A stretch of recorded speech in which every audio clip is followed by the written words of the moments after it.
So I had a question from someone who made a comment on one of the YouTube videos, and they wanted to know about the anti-aging creams, if they should use those, and do they actually work? And the answer is no, I'm sorry. They don't make your skin any younger. What they do is make your skin a little bit tighter, and they do add more hydration on a temporary basis, but not actually younger. And in one study, which I'll put down below, found that the anti-aging creams will reduce your wrinkles by less than 10% over 12 weeks.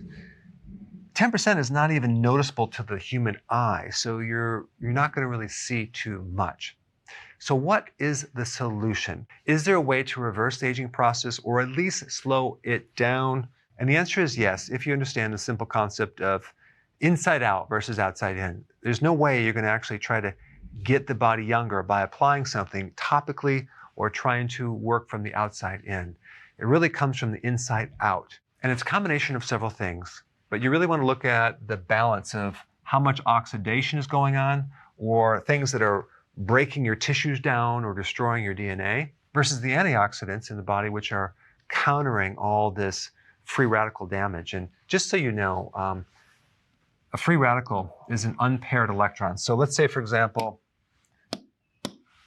we have this atom right here that's supposed to be spinning around, and it only has one electron. It doesn't have the pair of electron over here, okay? It's missing it. What happens, it makes the atom very, very unstable, and so it can create destruction to the body. And an antioxidant will donate an electron to stabilize this, to create less damage. And there's two sources of antioxidants. One is exogenous. That means outside the body, from your diet. You're eating leafy vegetables, you're eating cruciferous vegetables. It is giving you antioxidants. And also, vitamins act as antioxidants. Vitamin E, vitamin A, vitamin C, even vitamin B1 can act as an antioxidant.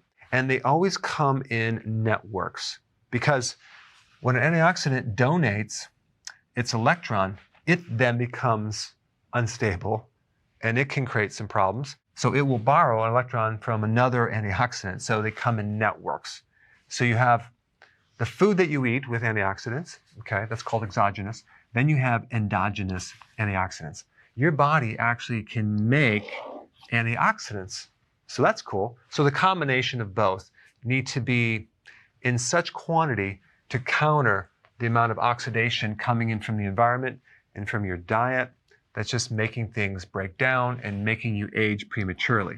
So what could make this worse? The big thing is glucose, high-carb diets that will trigger insulin, which will then combine with certain proteins in your body and cause this other phenomena called glycation.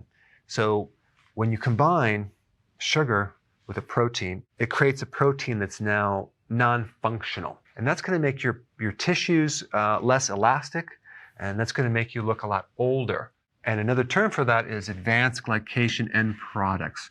And that is created by glucose, having a high amount of glucose in the diet. The other thing that's interesting is nutritional deficiencies can fail to supply certain biochemical enzymes that are supposed to repair and keep your tissue stable at the cellular level. So nutrition is a really key part in slowing the aging process down faster than it's going.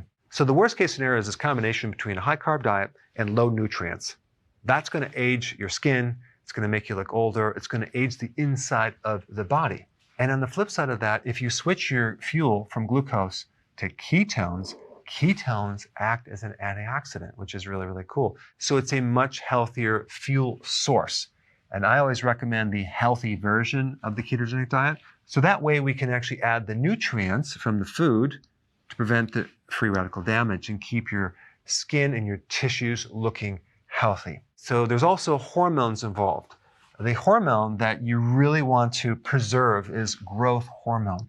Growth hormone is all about anti-aging. It's all about keeping your proteins intact. And I'm talking about the skin, the hair, the nails, the inside of the body. Growth hormone is responsible for that. As we age, growth hormone goes down. We want to keep it as high as possible. So there's certain things that lower growth hormone, and there's certain things that will increase it. Glucose, by the way, will lower growth hormone. Insulin will lower growth hormone. So high carbohydrate diets, stay away from them. Cortisol from stress will also inhibit growth hormone. Cortisol is very destructive on your proteins, on your skin, and it will age you in an accelerated rate. Alcohol is another thing that is very dehydrating. It will inhibit growth hormone. It will make you look old. All right, so how do we raise growth hormone? Well, exercise, okay? But make sure you don't overtrain. If you exercise correctly with enough recovery, you can spike growth hormone by 500 to 700%. So that's one key factor, regular exercise. Plus, the exercise can, if done correctly, reduce the cortisol, the stress. And then fasting. Fasting is probably one of the most important things if you wanted to slow down the aging process and look younger. Also, when you do periodic prolonged fasting, you stimulate stem cells. Stem cells actually help you regrow new tissue like your immune system, your gut, your skin.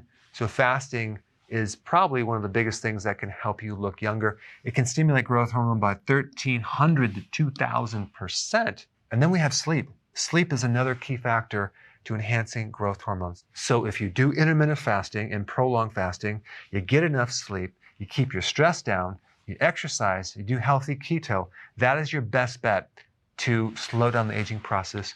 But to actually think that you can actually do it with a cream, it's just not going to work.